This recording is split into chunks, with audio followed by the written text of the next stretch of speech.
भगवान राम, माता सीता, भाई लक्ष्मण और बजरंगबली हनुमान के साथ जब अयोध्या लौटकर आए तो पूरी अयोध्या को दुल्हन की तरह सजाया गया और अयोध्या में एक बहुत बड़ा उत्सव मनाया गया। एक बार अगस्त्य मुनि अयोध्या आए और लंका युद्ध का प्रसंग छिड़ गया।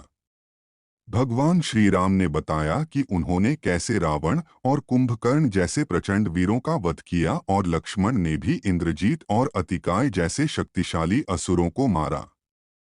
अगस्त्य मुनि बोले, श्री राम बेशक रावण और कुंभकर्ण प्रचंड वीर थे, लेकिन सबसे बड़ा वीर तो मेघनाद ही था। उसने अंतरिक्ष में स्थित होकर इंद्र से युद्ध किया था और बांधकर लंका ले आया था। ब्रह्मा ने इंद्रजीत से दान के रूप में इंद्र को मांगा, तब इंद्र मुक्त हुए थे।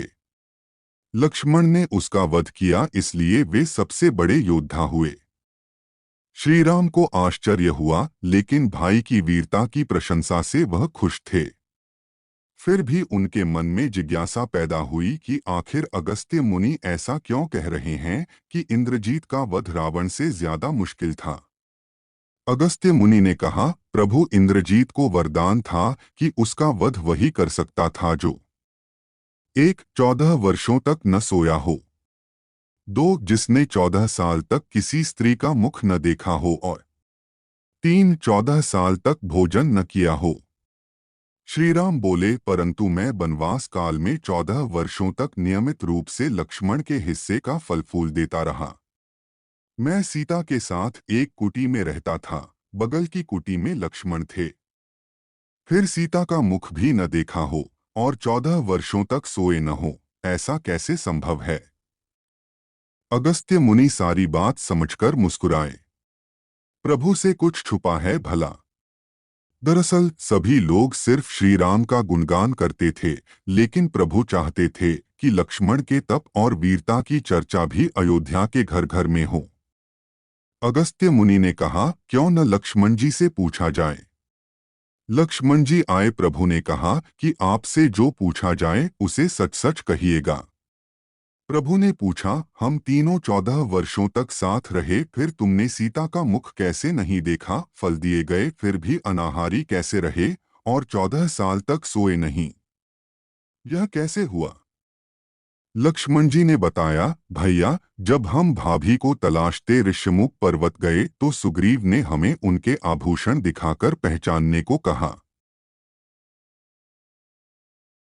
आपको स्मरण होगा, मैं तो सिवाय उनके पैरों के नुपुर के कोई आभूषण नहीं पहचान पाया था, क्योंकि मैंने कभी भी उनके चरणों के ऊपर देखा ही नहीं। 14 वर्ष नहीं सोने के बारे में सुनिए। आप और माता एक कुटिया में सोते थे। मैं रात भर बाहर धनुष पर बाण चढ़ाए पहरेदारी में खड़ा रहता था। निद्रा ने मेरी आंखों पर कब्जा करने की कोशिश की तो मैंने निद्रा को अपने बाणों से बेध दिया था। निद्रा ने हारकर स्वीकार किया कि वह 14 साल तक मुझे स्पर्श नहीं करेगी, लेकिन जब श्री राम का अयोध्या में राज्याभिषेक हो रहा होगा और मैं उनके पीछे सेवक की तरह छत्र लिए खड़ा रहूंगा, तब वह मुझे घेरेगी। आपको याद होगा, राज्याभिषेक के समय मेरे हाथ से छत्र गिर गया था।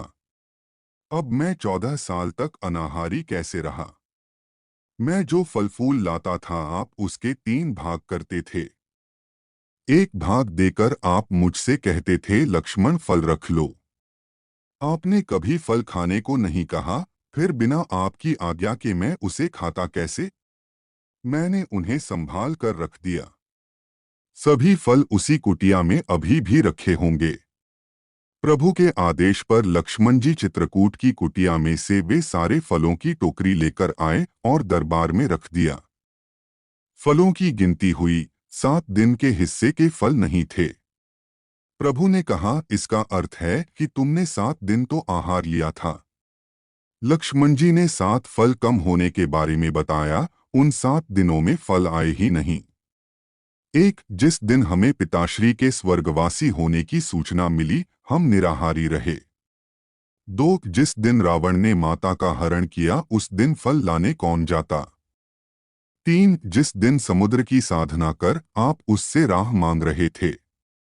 4, जिस दिन आप इंद्रजीत के नागपाश में बंधकर दिन भर अचेत रहे। 5 जिस दिन इंद्रजीत ने मायावी सीता को काटा था और हम शोक में रहे। 6 जिस दिन रावण ने मुझे शक्ति मारी। 7 और जिस दिन आपने रावण वध किया। इन दिनों में हमें भोजन की सुध कहाँ थी।